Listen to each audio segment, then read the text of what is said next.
I want you to take a second and try to remember your own golden summer. You know the one, Yeah, yeah, everybody has one. right? It's that specific, almost mythical moment in adolescence when the world just, well, shifted. You pack up your bags as a kid who is perfectly content just building sandcastles, and seemingly overnight, the simplicity of childhood just completely vanishes. It really does. It just evaporates. Yeah, and it's suddenly replaced by this incredibly complicated, heavy thrill of first love and, honestly, the sheer terrifying weight of growing up. It is, it's a really profound pivot point in human development because you operate as one person in June, completely oblivious to your place in the social hierarchy, and then you emerge as a fundamentally different person by September. Exactly. You become acutely aware of how the world looks at you. So, we are going to dissect the anatomy of that exact pivot point today in this deep dive. We're looking at excerpts from the very beginning of Jenny Han's The Summer I Turned Pretty. Such a rich text for this topic. It really is. Yeah. And our mission here isn't to just, recap a coming-of-age story. We are diving into the mechanics of how a summer actually functions. We want to understand how lifelong foundational relationships are completely rewritten the second that those childhood hierarchies collapse.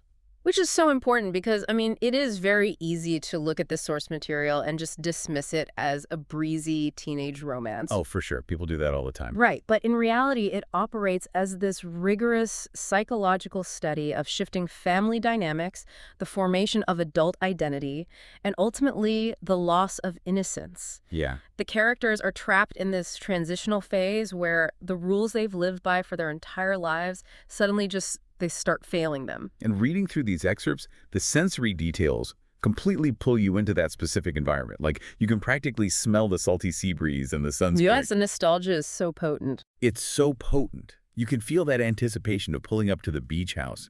But, even if you are far, far past your teenage years, the themes we are unpacking today are universally applicable to you. Absolutely. How our identity shifts, how we navigate evolving roles within our own families, and that inevitable clash between who we were and who we were becoming. I mean, we all go through this. We do, and we constantly recreate these isolated environments in our adult lives, too. We build these sanctuaries with very specific rules, and eventually we just have to outgrow them. So let's start by establishing the before, the architecture of this childhood sanctuary. We're in Cousins Beach at this sprawling gray and white summer house. It's essentially its own little world. Exactly. Reading about this place, it becomes clear that it operates under a very strict, isolated set of rules. It is entirely distinct from the real world. And at the absolute center of this ecosystem are the mothers. Laurel, who is Billy's mom, and Susanna, or Beck, as Laurel calls her. Their bond is, without a doubt, the entire foundation of the house. I mean, Laurel is highly practical, she's divorced, and she's explicitly described as a secret keeper. Right, very grounded. Super grounded. And then Susanna is warm, affectionate, and deeply indulgent. They're complete opposites, but they call themselves blood sisters. Literally. They have those matching scars, right? Yeah, they literally have matching scars on their wrists shaped like hearts. They are the undeniable, completely unchallenged rulers of this domain. And the kids, so Belly, her older brother Stephen, and Susanna's boys, Conrad and Jeremiah, they just sort of fall in line beneath them. They don't really have a choice. Right. Right. But below the mothers, there's this other, very specific hierarchy among the kids themselves, and Belly is at the absolute bottom of it. Yeah, she is definitively the lowest rung on the ladder. And there's a tradition in the text that physically illustrates this, the belly flop. Oh, the belly flop. Yeah. The three boys gang up on Belly. They grab her by the wrists and ankles, swing her back and forth like a sack of flour, and just launch her into the freezing pool, clothes and all. The mechanics of that ritual are fascinating from a psychological standpoint. It is this physical manifestation of the older sibling's dominance. Oh, yeah, when you put it like that. Right. I mean, she is suspended in the air, completely helpless, totally at the mercy of three larger, older boys.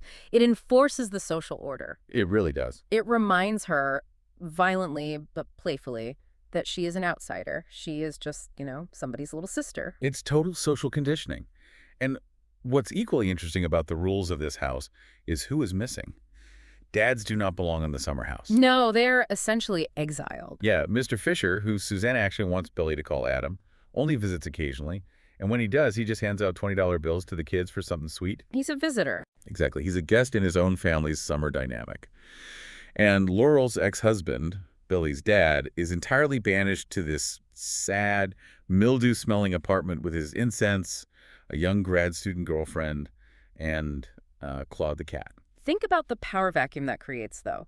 The complete absence of adult men means the mothers run the emotional and logistical lives of the house without any interference whatsoever. Which is pretty rare for that era. Extremely rare. But it also has a secondary effect. It elevates the older teenage boys. Oh, because there are no men to keep them in check. Exactly.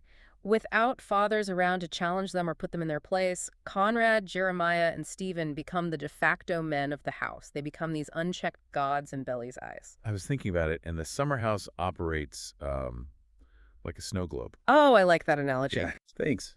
Yeah, it is a perfectly preserved, entirely isolated ecosystem with its own laws of physics. The fathers are on the outside looking in, through the glass.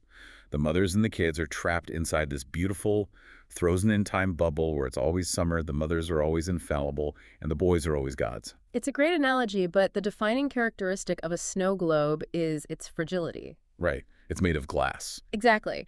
And Belly measures her entire life by these summers.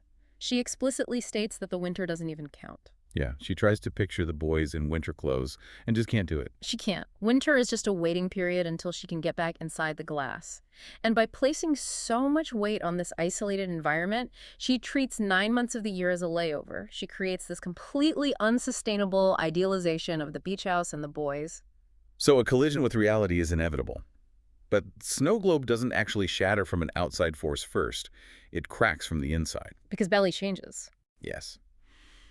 Belly arrives at the beach house for this specific summer, and she is fundamentally changed.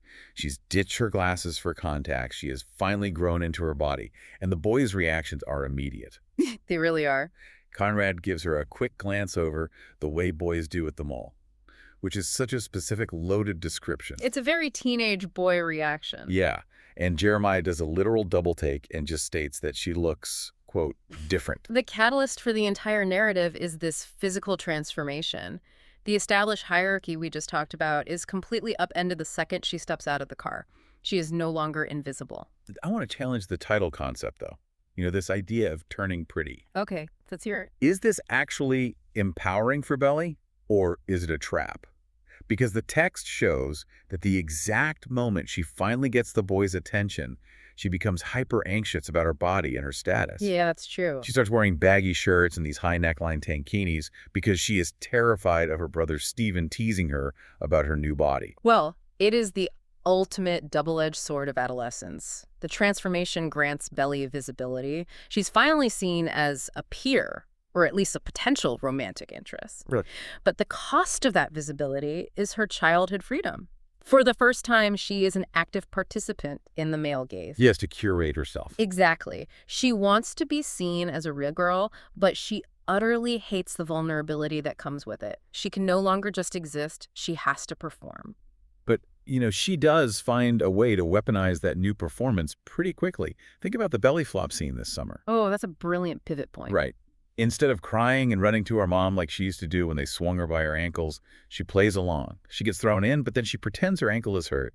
And she asks Conrad for help, and when he reaches down, she playfully pulls him into the pool with her. She has totally weaponized the exact game that used to oppress her. Yeah. The power dynamic has fundamentally shifted. She is no longer just the victim of their games. She is a player manipulating the board. And now that Billy realizes she has this new power to play the game, she immediately tests it on the two closest targets available.